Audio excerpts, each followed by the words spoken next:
Most of you are going to end up exactly where you're heading. You have a path laid out in front of you and it's pretty clear where it ends up. You're going to be a normal guy. You're going to have a mediocre life. Average, maybe above average. And that's fine, right? Because everyone has a normal life. And being normal or average is just failing so like the other people around you that you don't see it as failure anymore. The truth is, as the world becomes more competitive, naturally it becomes more polarized. There are going to be more ultra rich and more ultra poor. And what they're going to do is, as things get more difficult, it's just lower the barrier for what normal is. In the 1950s, the normal guy had a nice big house and 2 cars, and his children were well educated, and his woman could stay at home and take care of the house as he worked in a normal job at a factory. Nowadays, the normal life is for both partners to work and struggle to pay the bills. Soon, the normal people will eat the bugs. The normal people will live lives of serfdom and slavery. It is getting more and more difficult. Normal is no longer acceptable. And most of you, truthfully, are on a path to normal. Most of you are too lazy and too arrogant to put in the work and listen to the people who know and genuinely humble yourself and grind the way you need to grind to make any of your dreams come true. Start to actually consider the life you're building for yourself. Consider how your woman will look at you when you walk in the room. Will she respect you? Will she adore you? Would she die for you? Would she wait for you if you went to jail? I don't understand how you men at home are not furious at yourselves. If this video speaks to your subconscious on any level, you should feel deep shame because you're not a fraction of me. And perhaps you never could be me, but you could certainly be better than you are. And you're not even close to that. You are monumentally failing yourself. You're monumentally failing your bloodline. You're on the road to nowhere, and you don't seem to care. Most men live lives of quiet desperation. It's one of my favorite quotes ever because it's true. And I've been that guy. You're just in this world where you just can't wait to just run away. The opportunity takes place usually when you're young and you don't have any responsibility. That's when you have your options. Well, your options are severely limited the more you gather responsibilities.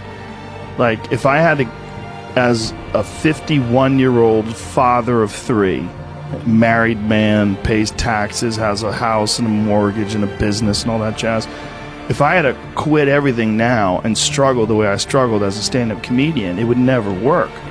But the only way I could be this person now is if I took that chance when I was 21, when I was dead broke and had my cars repossessed and all that stuff. That's the only way you ever get where you want to go. You have to take a path that's dangerous, and most people want to take the safe path. And the safe path leaves you stuck in quiet desperation. Almost every time, it's hell.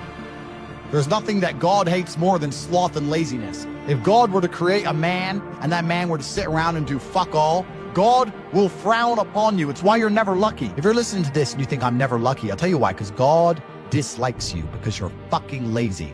Start to work. Start to show God the beauty of his own creations. You'll be amazed how lucky you'll become. God is unhappy with these people.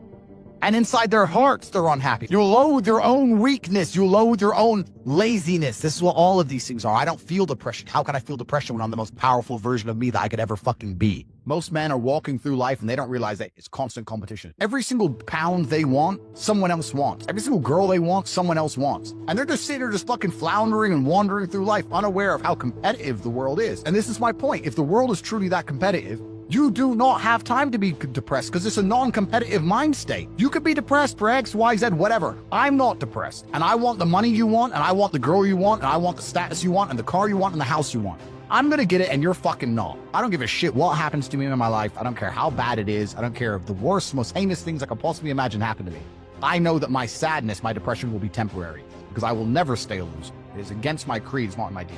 That's the real message. The real message is we all started from no. I mean, we all had bullshit jobs. We all felt like losers. But through time and effort, you build a stronger human. You build a stronger body. You build a stronger mind. You build accomplishments and will and momentum. And then you look back and you go, hey man, I'm not washing tables anymore. You know, I'm not washing dishes. I'm not cutting lawns. I'm not digging ditches. Yeah. You know, I'm a different person now, but I used to be. And you ain't got shit, and there's nothing going on. To have faith then is so difficult. To have faith when you're successful, it's like, yeah.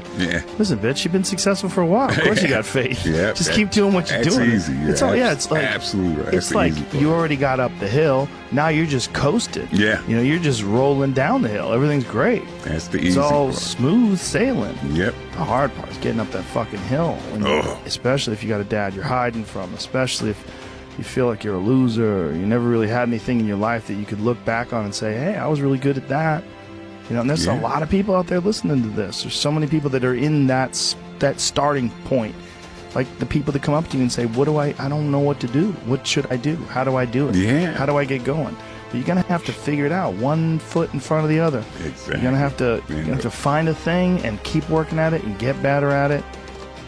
All of your minds are broken. You can't even focus on anything anymore. You are constantly distracted to the point where you can't even appreciate the good things in your life. You're distracted. Your minds are broken. You need to rewire your mind and resist the slave programming. If you cannot control your own mind, then you are just a feather in the wind of life. Because your own mind is the only thing you can control. You can't control the weather. You can't control people. You can't even control whether your heart stops beating. You might have a heart attack tomorrow. You can't control anything besides what you think. If you cannot control your own mind, then you go through life with zero control, zero influence. You can't control anything. You're just a feather in the wind, waiting for life to blow you from happy place to sad place to happy place to sad place, completely hoping on the gods to be fortunate to you, because if any genuine discomfort comes your way, you're fucked. It's so easy to win if you can control your own mind. It seems that nobody fucking can. Your own father's ashamed of you, and you don't even feel fucking motivated to do shit. It's a fucking shame. But can people just make that change? I mean, Yes, look, you can, I believe they but you can. have to plan it out. The way you can change is you have to put aside enough money to give yourself a window. And then you have to have a plan. And you have to spend all your waking hours outside of whatever shit job you do planning your escape. And you have to come to the realization very clearly that you fucked up and you got yourself stuck. So whatever you're doing, you have to do it like your life depends on it.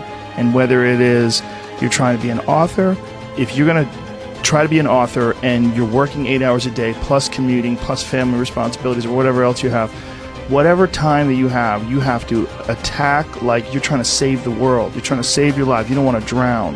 That 1.5 hours a day that you have to write, god damn, you better be caffeinated and motivated. You got to go. You got to get after it. And you got to have discipline. Most people don't have those things. Most people don't understand what it's like to really go for something. You're to go and look your father in the eye and say, you know what, I could have been a UFC champion. I could have been a multi-millionaire. I could have been a race car driver. I could have been a fucking nuclear physicist. Could have done all these things, but I was busy on Pornhub. You think he's gonna be proud of you? Fuck no. People who go, yes, I'm wasting my potential. Those are the ones who have potential. The ones who stand up and go, I am wasting my potential. I could be anything and I am not that yet. They have a chance. This is your prerogative as a man. But you need to be instilled with a sense of duty to your bloodline. You must want it. You need to want it deep inside your soul. I can't die as anything less than emperor. As a man, if you don't make yourself valuable, you have no value. You have to get up and do it. Just like a video game, you start with fucking zero. You have to decide if you want to complete it. You have to upgrade your character. So I find it amazing that men are going to play video games and fuck about and waste their time instead of upgrading their character. Everyone knows what to do. You know what you have to do. If you had to become the most dangerous, intelligent, respectable man on the planet, you know you're supposed to go to the gym. You know you're supposed to train, learn how to fight. You know all these things. You don't do them. That's your decision. It's your prerogative. I didn't make that choice. Everybody always talks about getting to the top.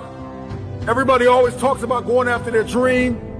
But nobody talks about retention, and the work that is required not only to get there, but to stay there and go to the next level.